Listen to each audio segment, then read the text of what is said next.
Matters in our surrounding का part 2 पढ़ाऊंगे। Okay, इससे पहले हम चैप्टर स्टार्ट करें पार्ट 2, उससे पहले जो हमने कल पढ़ा था उसको हम एक बार रिकैप कर ले, जो आपको रिमेम्बर रहे अच्छे से कॉन्सेप्ट। ओके, कल जैसे हमने पढ़ा था कि मैटर क्या होता है। मैटर वो होता है जो कि कोई भी स्पेस ऑक्यूपाई करता है, मतलब स्पेस घेरता है, और उसमें वेट होता है, मतलब कि मास होता है, उसको बोलते हैं मैटर, जिसको हम देख सकते हैं, टच कर सकते हैं, फील कर सकते हैं, स्मेल कर सकते हैं। अगर हम इसको इंग्लिश में बोले, which can be see, taste, feel and touch, everything is in the universe present, तो it's called the matter. Okay, फिर हमने पढ़ा था कि टाइप्स ऑफ मैटर, मतलब स्टेट्स ऑफ मैटर पढ़ा था, उसमें था कि solid state, liquid state and then gaseous state. इसको हम जल्दी जल्दी से एक बार रिकैप कर लेते हैं कि देखो सॉलिड स्टेट होता क्या है। जैसे कल मैंने बताया था, सॉलिड स्टेट मतलब जिसमें पार्टिकल्स बहुत पास पास होते हैं, उसको बोलते हैं हम सॉलिड स्टेट। लिक्विड स्टेट वो होता है जिसके पार्टिकल्स दूर दूर होते हैं। अगर हम कंपेयर करें सॉलिड से, तो उसके पार्टिकल थोड़े दूर होते हैं अगर सॉलिड के कंपैरिजन से। पर हम गैस की बात करें, गैस स्टेट की, तो उसके पार्टिकल्स बहुत ही दूर दूर होते हैं। अब ये पार्टिकल्स दूर क्यों होते हैं, ये भी रीजन बताया था, किसकी वजह से, फोर्स ऑफ अट्रैक्शन की वजह से। क्या होता है, ये पार्टिकल अगर जिसमें फोर्स ऑफ अट्रैक्शन ज्यादा है, मैक्सिमम है, तो इसका मतलब पार्टिकल्स पास पास रहेंगे, और वो कौन सी फॉर्म में हो जाते हैं, सॉलिड फॉर्म में। अगर फोर्स ऑफ अट्रैक्शन कम है तो मतलब वो लिक्विड है। अगर फोर्स ऑफ अट्रैक्शन है ही नहीं, या बहुत ही मिनिमम है, मतलब ना के बराबर है, तो उसको हम गैसियस स्टेट बोलेंगे। ओके, अब आते हैं अपने प्रेजेंट पार्ट 2 पे कि आज हम क्या पढ़ेंगे। ओके, आज हम पढ़ते हैं, आपकी बुक में लास्ट में दे रख 2 स्टेट्स ऑफ मैटर दे रखे हैं, बट वो इतने यूजफुल नहीं है, बट आपकी बुक में दे रखा है, तो इसलिए हम वो भी पढ़ेंगे। अनदर स्टेट्स ऑफ मैटर दे रखे, आप देखेंगे अगर अपनी बुक चेक करो बच्चों, कि लास्ट में दे रखे plasma states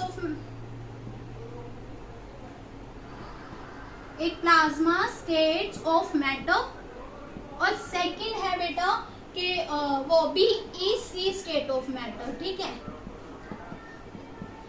BEC states of matter.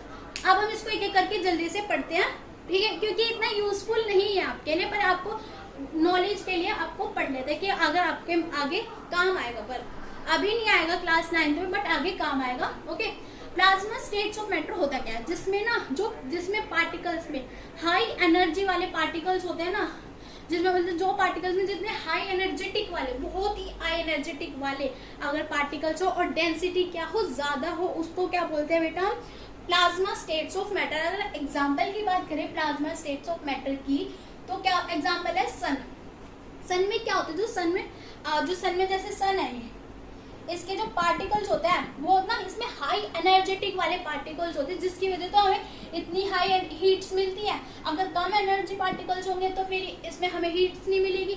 ऐसे जिसमें हाई एनर्जेटिक वाले पार्टिकल्स पाए जाते हैं, उसको हम प्लाज्मा स्टेट्स ऑफ मैटर कहते हैं, मतलब। एंड सेकेंड है BEC states of matter. BEC, पहले इसकी फुल फॉर्म जान लेते हैं, इसके होता है क्या। B मतलब बोस, और E मतलब आइंस्टाइन, और C मतलब कंडेंसेट। आपने सुना होगा बोस मतलब जो सत्येंद्र नाथ बोस जी हैं, और E मतलब एल्बर्ट आइंस्टाइन है। इन्होंने एक मिलकर एक स्टेट्स ऑफ मैटर बनाया, और उसका नाम वैसे किस पे नहीं रखा, अपने जो लास्ट नेम है ना उसी पे ही रख दिया। तो BEC के मतलब बोस आइंस्टाइन कंडेंसेशन।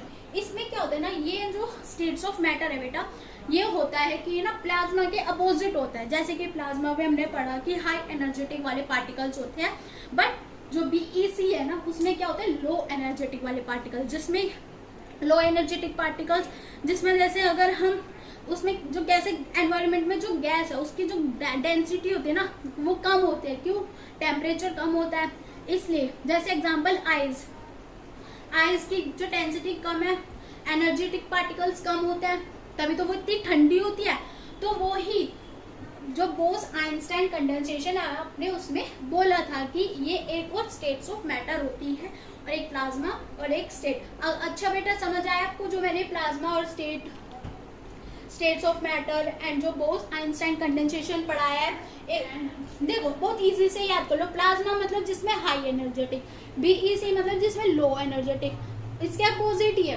प्लाज्मा मतलब हाई, बीईसी मतलब लो। ठीक है, अब हम नेक्स्ट पढ़ेंगे जो फेज ऑफ ट्रांसफॉर्मेशन। जो पहले कल जो हमने स्टेट ऑफ मैटर पढ़ी थी, उस जैसे जो सॉलिड, लिक्विड, गैस पढ़ी थी, उसको पढ़ेंगे कि वो कैसे चेंज होती है, कैसे ट्रांसफॉर्म होती है, किस प्रोसेस से, क्या मेथड लगता है कि चेंज कैसे होएगी। ठीक है, जैसे हमने 3 पढ़ी थी। फर्स्ट पढ़ी थी सॉलिड, सेकंड पढ़ी थी लिक्विड एंड थर्ड पढ़ी थी गैसेस।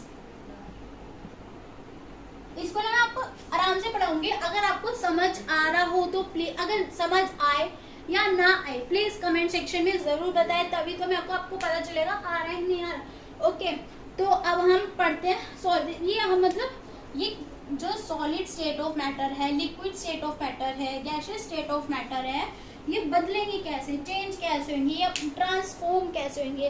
अब जैसे सबको पता है ऑलमोस्ट दैट कि सॉलिड को अगर we can change the solid into a liquid form, तो we need a heat. Okay, we need heat. For example, जैसे we take a ice, अगर हम जैसे आइस लेते हैं, अगर हम उसको बाहर रख दे तो रूम टेम्परेचर के अकॉर्डिंग वो मेल्ट होने लगता है, तो वो किसकी फॉर्म में निकलता है, लिक्विड की फॉर्म में निकलता है। तो अगर तो वो ही है बेटा स्टूडेंट्स, देखो कि जैसे अगर हमें सॉलिड है लिक्विड में चेंज करना है तो हमें क्या करना पड़ेगा, हीट देनी पड़ेगी। हीट कैसे देंगे, एक तो हम वैसे भी दे सकते हैं कि उसको उस पे गैस पे स्टोव पे रख के, तो हीट वैसे भी दे सकते हैं, बट पर इस सॉलिड को थोड़ी रखेंगे हीट पे। इस तरह से आइस है, आइस को हमने बाहर रखा तो रूम टेम्परेचर पे रखा, इसको रूम टेम्परेचर पर रखा तो अपना वो मेल्ट होगी। आइस का जो मेल्टिंग पॉइंट है 0 है। ठीक है, इस पे अगर हम इसको रूम टेम्परेचर पे रखते हैं तो थोड़ी देर बाद देखना बेटा कि ना लिक्विड फॉर्म में निकल पानी हो जाता है ना, लिक्विड हो जाती है। ऐसी ही यही तो है फेज ऑफ ट्रांसफॉर्मेशन। हाँ फेज, अगर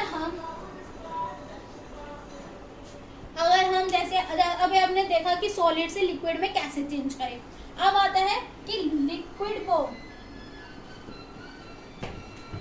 गैसियस स्टेट में कैसे चेंज करें।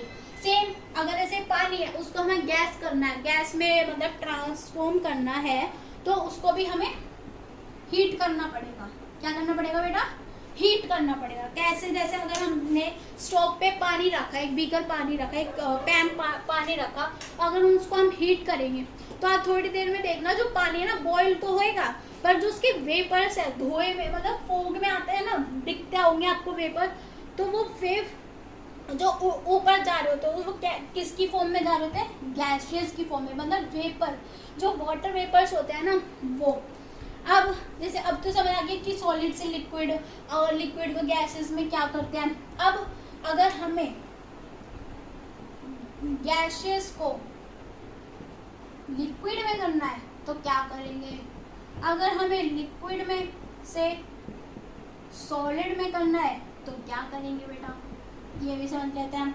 अगर हमें गैसेस को लिक्विड में ट्रांसफॉर्म करना है तो we need a process, cooling process. मतलब हम अगर जैसे गैसियस और लिक्विड को हम कूल करेंगे, अगर देखो ये बच्चेंगे भी कैसे करेंगे, ऊपर से क्या होगा, तो रुको बेटा इसको मैं एक एग्जांपल की तरह से समझाती हूँ। जैसे कि हम खाना बनाते हैं गरम गरम, उसको ढक के रखते हैं, तो थोड़ी देर बाद देखना जो लिड होगा ना, उसका जो नीचे वाला सरफेस होगा वो उस पर क्या होगा, वेपर जो होता है ना, वो जो खाने के वेपर्स होते हैं गरम गरम, वो ना उसके वॉल पे आ जाते हैं। वो किसकी फॉर्म में आते हैं, लिक्विड की फॉर्म में। ठीक है, जैसे गरम खाना तब ठंडा हो जाता है ना, तो उसको कहीं और तो जगह मिलती नहीं है कि वो वेपर उसका ही और जाए। तो जो लिड है, लिड के जो नीचे वाला पार्ट होता है, नीचे वाले पार्ट पे ना वो जो गैसेस, जो वेपर्स होते हैं ना, वो लिक्विड फॉर्म में हो जाते हैं ठंडे होने के बाद। जैसे आपने अपने लंच बॉक्स में भी देखा होगा कि आप जैसे स्कूल में लंच ले जाते हो, लंच ले जाते हो, खोलते हो तो ऊपर आता है ना लिक्विड फॉर्म में, तो वो यही तो प्रोसेस है। गैसेस तब कूल तब ठंडी हो जाता है ना, तो वो किसकी फॉर्म में आ जाता है, लिक्विड की फॉर्म में। अब अगर लिक्विड है, मतलब लिक्विड वाटर हो गया, उसको सॉलिड में करना है तो कैसे करेंगे, वाटर है, जैसे वाटर है, अब सब लोग बर्फ तो जमाती है, तो लिक्विड ही तो होता है, बर्फ जमाते, फ्रीज करते हैं, तो हम उसको फ्रीजर में रखते हैं, फिर बाद में क्या वो आ जाता है, सॉलिड हो जाता है, आइस बन जाती है, बर्फ पानी की आइस हो जाती है, वही। अब ओके, एक बार इसको बता दे, अगर हमें सॉलिड से लिक्विड में करना है तो क्या करेंगे, हीट। अगर लिक्विड से गैस में करना है तो हीट। बट हमें गैसेस से लिक्विड और लिक्विड से सॉलिड में करना है तो हमें कूल प्रोसेस करना पड़ता है। ठीक है बेटा। अब जैसे जो मैंने ये बताया हीट और कूल का प्रोसेस, इसको ना, इसका प्रोसेस का नाम है, एक पर्टिकुलर नाम है। ये नहीं बोलेंगे कि हम सॉलिड, कोई पूछेगा कि भाई अगर तुम्हें बर्फ को पिघलाना तो हीट करेंगे, कोई एक साइंटिफिक नेम, साइंस वाला नाम भी है। तो मैं एक बार टेबल बना देती हूँ, उससे आपको बहुत अच्छे से क्लियर हो जाएगा। ठीक है,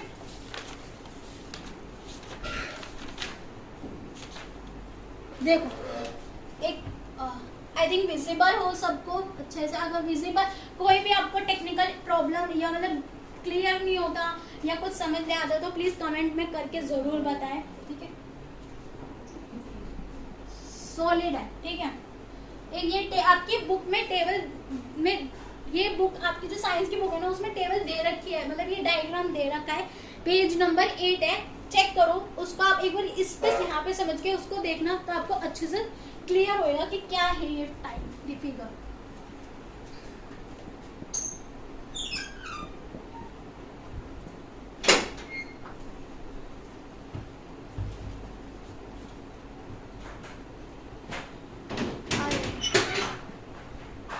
देखो, अगर हमें सॉलिड से लिक्विड में करना है, ये तो पता है हमें हीट देनी पड़ेगी तभी सॉलिड लिक्विड में ट्रांसफॉर्म होएगा। बट नाम का, उस मेथड का, प्रोसेस का नाम क्या है भाई, ये भी तो जानना जरूरी है।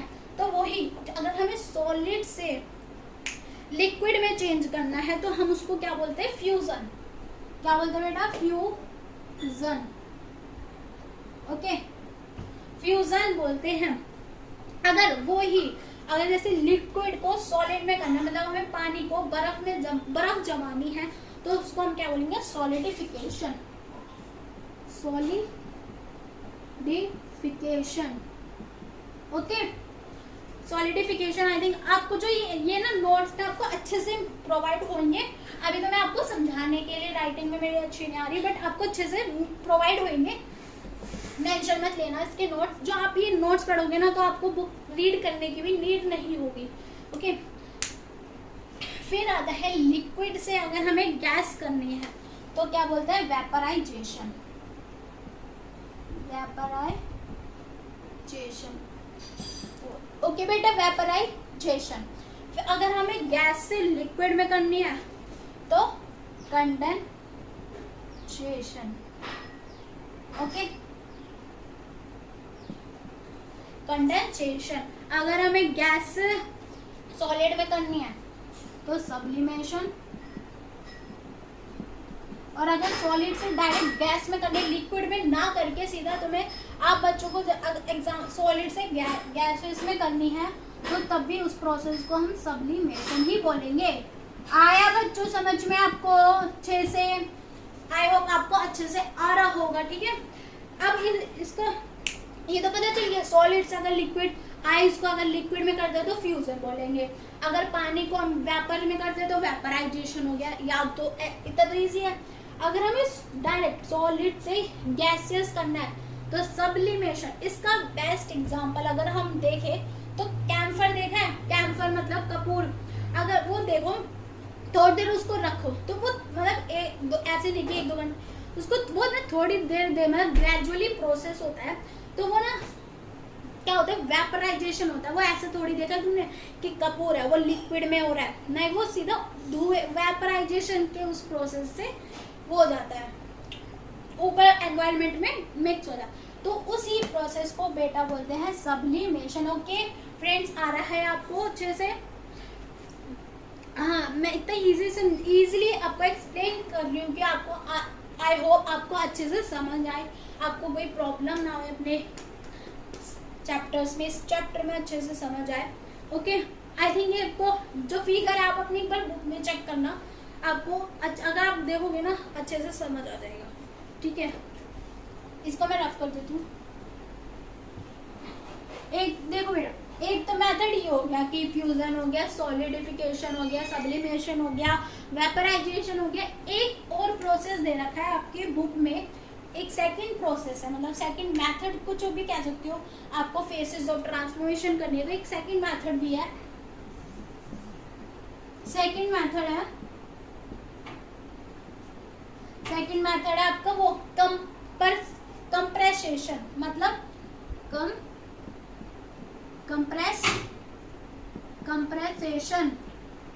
कंप्रेसेशन मतलब दबाना, किसी चीज को प्रेशराइज करना, किसी चीज को प्रेशर बहुत जोर से दबाना।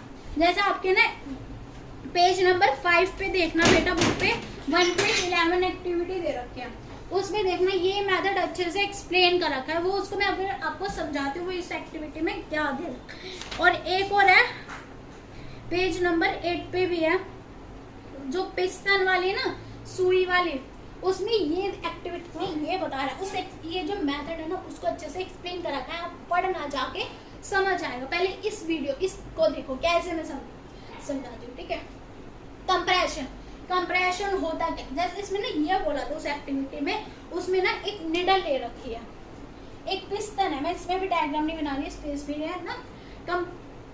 इसमें क्या होता है, एक निडल होती है, पिस्टन है। ठीक है, जैसे इसमें बोला है कि अगर हम जो गैशियस पार्टिकल है, एयर पार्टिकल्स है, उसको अगर हम प्रेस करें, बहुत जोर से कंप्रेस करें, बहुत जोर से दबाए, तो क्या हो सकता है, मतलब लिक्विड के जो पार्टिकल्स होते हैं उतना हम प्रेस करें, मतलब ज़्यादा ना पास हो ना ज़्यादा दूर हो, इतना प्रेस करें तो हम जो गैशियस स्टेट है उसको लिक्विड स्टेट में कर सकते हैं ना बेटा। तो वो ही बताया है कंप्रेशन का मतलब, अगर हम एयर पार्टिकल्स को, जो गैशियस पार्टिकल्स है, उसको बहुत दूर होता है, इतने दूर होता है पता ही नहीं होता कहाँ पे कौन सा गैशियस पार्टिकल्स है हमारे एनवायरनमेंट में। अगर हम उसको उसने बस सब वैसे थोड़ी ये रियल तो नहीं है, बट अगर गैशियस पार्टिकल को अगर हम प्रेस करें, कंप्रेस करें, तो अगर लिक्विड स्टेट के उसमें पार्टिकल ज़्यादा दूर ना है, मतलब थोड़ा दूर हो, तो लिक्विड स्टेट हो गया। अगर उसी लिक्विड पार्टिकल्स इतने दूर आ, फिर उसको और जोर से बहुत तेजी से अगर हमने उसको प्रेशर दिया पिस्टन की हेल्प से, तो क्या होगा, वो जो पार्टिकल्स है वो क्या हो जाएंगे, और भी पास आ जाएंगे। जो भी इंटरमोलिक्यूल्स पार्टिकल्स है वो बहुत ही पास आ जाएंगे, वो फिर सॉलिड के फॉर्म में हो जाएंगे। ठीक है, आया आपको समझ कि कंप्रेशन कैसा है, कि अगर हम एयर पार्टिकल्स को थोड़ा प्रेस करें लिक्विड के उसमें, तो वो लिक्विड स्टेट में जाएगा। अगर हम लिक्विड वाले को पार्टिकल्स को और भी प्रेस करें तो वो सॉलिड की फॉर्म में चेंज हो जाएगा। ओके बेटा, आया। अब आता है आपका सेकेंड टॉपिक इज मेल्टिंग। ये तो सबको पता होगा, ऑलमोस्ट ऑल नो दैट कि मेल्टिंग पॉइंट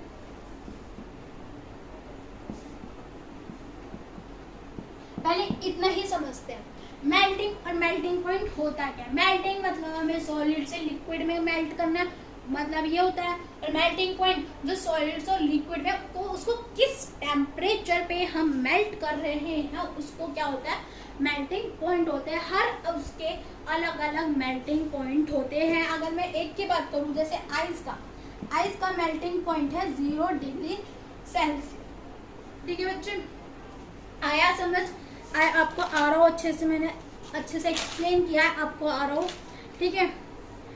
फिर सेकंड आता है जैसे मेल्टिंग, मतलब सॉलिड से लिक्विड। मेल्टिंग पॉइंट मतलब उस जो भी हम चेंज कर रहे हैं उसको हम किस टेम्परेचर पर मेल्ट कर रहे हैं, ठीक है। फिर देन आता है बॉइलिंग पॉइंट।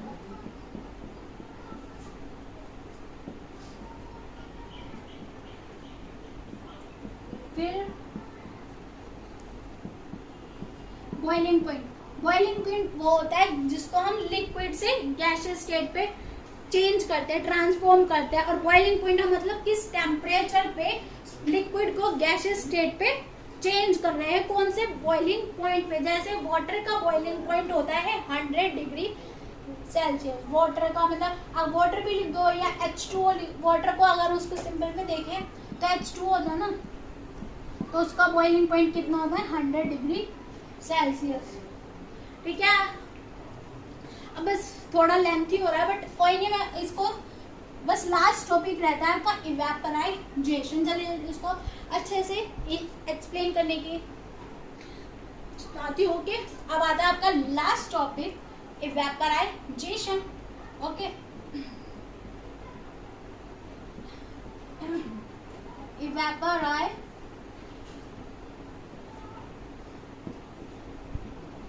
इवेपोराइजेशन, ये जो इवेपोराइजेशन है ना बेटा, ये ना बॉइलिंग की जैसे ही होता है। इसमें भी जो वेपर्स होते हैं, मतलब वाटर वेपर्स, वो भाप में उड़ते हैं। पानी के जो पार्टिकल्स होते हैं, बॉइलिंग में भी पार्टिकल, जो वाटर्स के पार्टिकल्स होते हैं वो भी भाप में उड़ते हैं, वेपर होते हैं।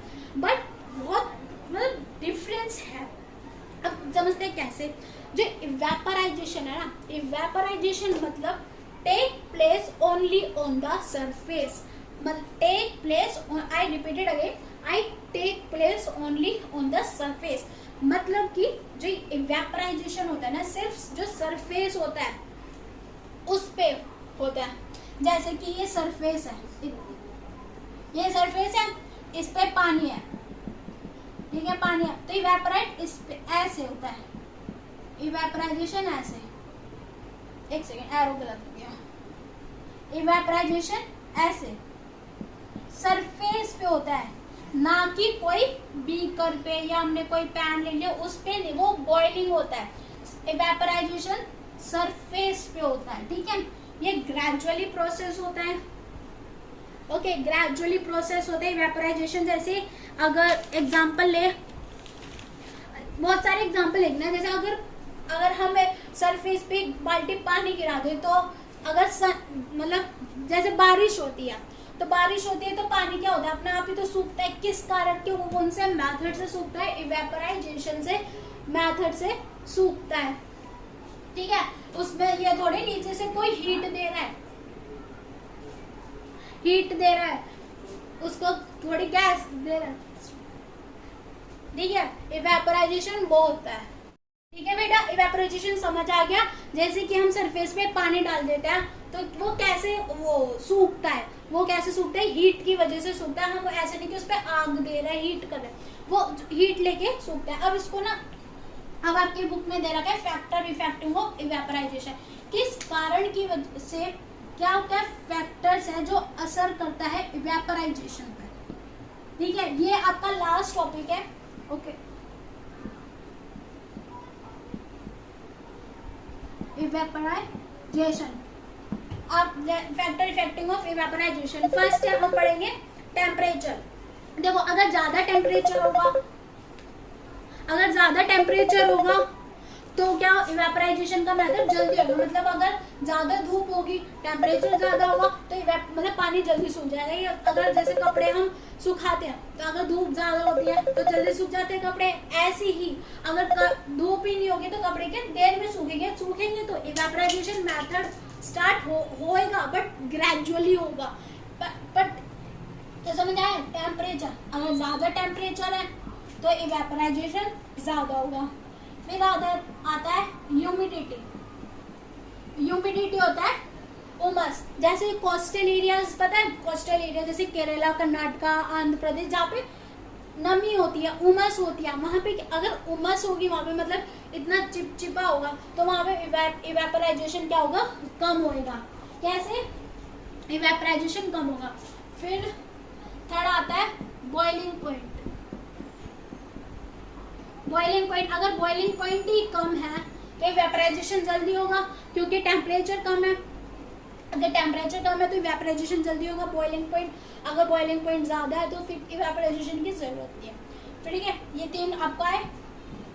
फिर आता है सरफेस, जैसे मैंने बताया था लार्ज सरफेस एरिया, सरफेस वाला।